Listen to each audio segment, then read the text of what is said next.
باللہ من الشیطان الرجیم بسم اللہ الرحمن الرحیم۔ عزیزان مان،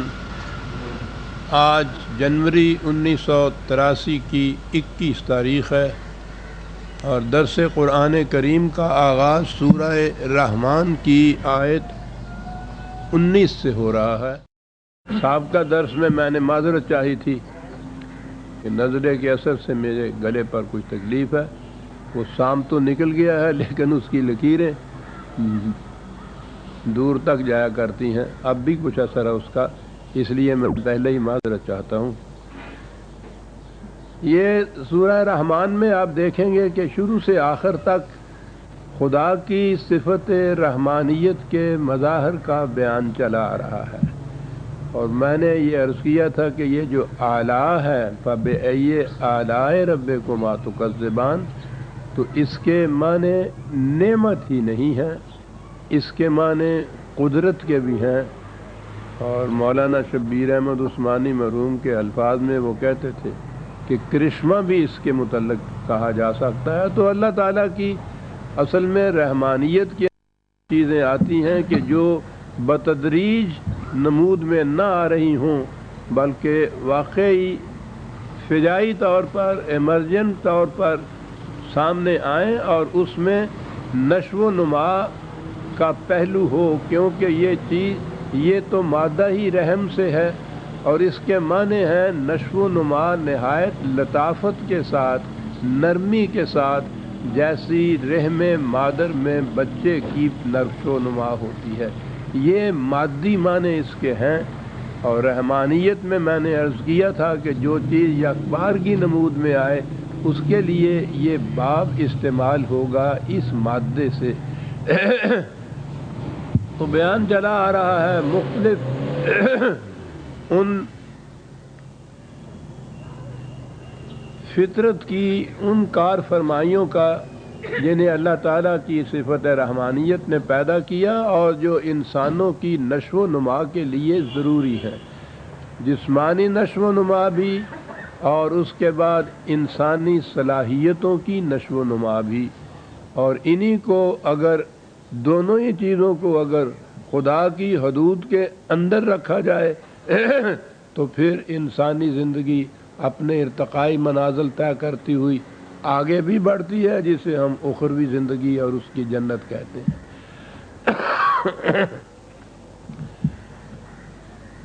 شروع ہوتا ہے مرج البحرین یلتقیان بینہما برزخ لا یبغیان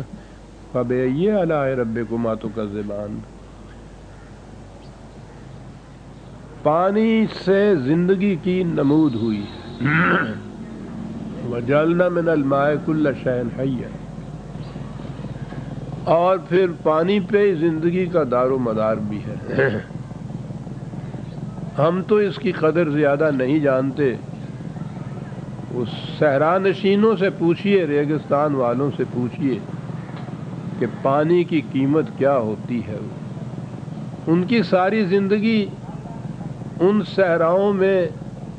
بادیہ نشینی کی، خانہ بدوشی کی گزر جاتی ہے پانی کی تلاش میں۔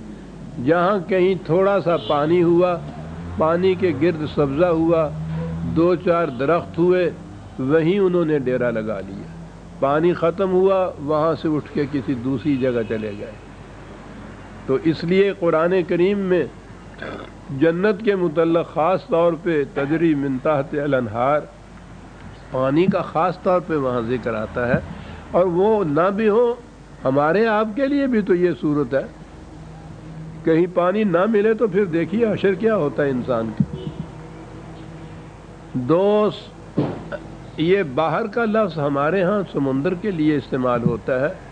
لیکن عربوں کے ہاں جہاں پانی کی اتنی قلت تھی، وہ تو جہاں بھی تھوڑا سا بھی پانی جمع ہوتا تھا اس کو باہر ہی کہہ دیتے تھے۔ نہر کی شکل میں بھی وہ انہار کہہ دیتے تھے چھوٹی چھوٹی نالیوں کو، اور جہاں کہیں کھڑا پانی تھوڑا سا بھی ہو اس کو بھی باہر کہتے تھے۔ پھر سمندر تک کے لیے بھی باہر ہی کا لفظ تھا۔ تو یہ جو ہے کہ دو الگ الگ دریا، پانی کی رویں، رود جن کو کہتے ہیں، ان کا ذکر آیا ہے، اور یہ آیا ہے کہ وہ بھی اس کی کرشمہ سازی ہے کہ ایک نمکین پانی کی رو چلی جا رہی ہے، ایک میٹھے پانی کی چلی جا رہی ہے۔ سمندر میں اکثر کہتے ہیں یہ ہوتا ہے کہ جب یہ دریا اپنی جوش سے ملتا ہے جا کر، تو ایک کتنے ہی لمبے وقفے تک یہ اپنی روانی کو جاری رکھتا ہے۔ میٹھا پانی ہوتا ہے اور سمندر کا پانی تو بڑا کھاری ہوتا ہے، اور یہ ملتے نہیں ہیں آپس میں۔ جو بھی شکلیں ہوں، جغرافی کا یا یہ مضمون ہے وہ بتا سکتے ہیں اس کے لیے، لیکن قرآن نے دوسرے مقام پہ یہ کہا ہے یہ ان دونوں کے متعلق 25/53 25/53 وَهُوَ الَّذِي مَرَجَ الْبَحْرَيْنِ هَٰذَا عَذْبٌ فُرَاتٌ وَهَٰذَا مِلْحٌ أُجَاجٌ جَعَلَ بَيْنَهُمَا بَرْزَخًا وَحِجْرًا مَّهْجُورًا کہ یہ دو پانی کی رویں چلی جاتی ہیں، سٹریمز جسے کہتے ہیں، وہ چلی جاتی ہیں، اور وہ یہ گرم پانی کی اور ٹھنڈے پانی کی سٹریمز تو انگلینڈ کے قریب سنا ہے وہاں موجود ہے، لوگ جاتے ہیں ان کو معلوم ہی ہوگا۔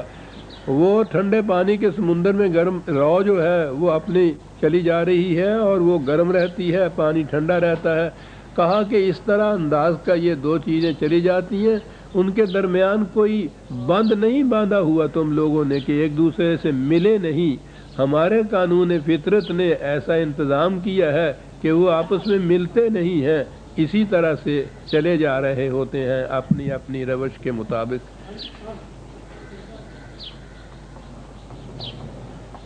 ان کے درمیان وہ ایک حد ہے،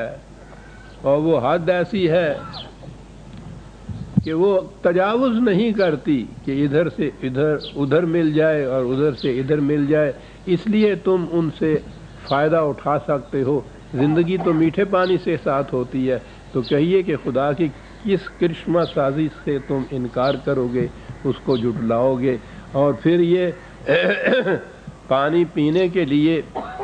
زندگی کے لیے، زراعت کے لیے، کھیتی کے لیے، درختوں کے لیے، پھل کے لیے، ہر چیز کے لیے بھی ضروری ہے۔ یہ تو پانی کی سطح ہے، اور اس کے نیچے یخرج منہما اللؤلؤ والمرجان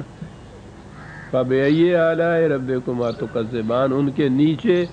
موتی ہوتے ہیں، مونگا ہوتا ہے، بڑی قیمتی چیز ہے، اور موتی تو ویسے تو زیب و زینت کی چیزوں میں بھی کام آتا ہے، اور انسانی زندگی کے لیے بھی بڑی قیمتی، یہ بہترین ادویات جو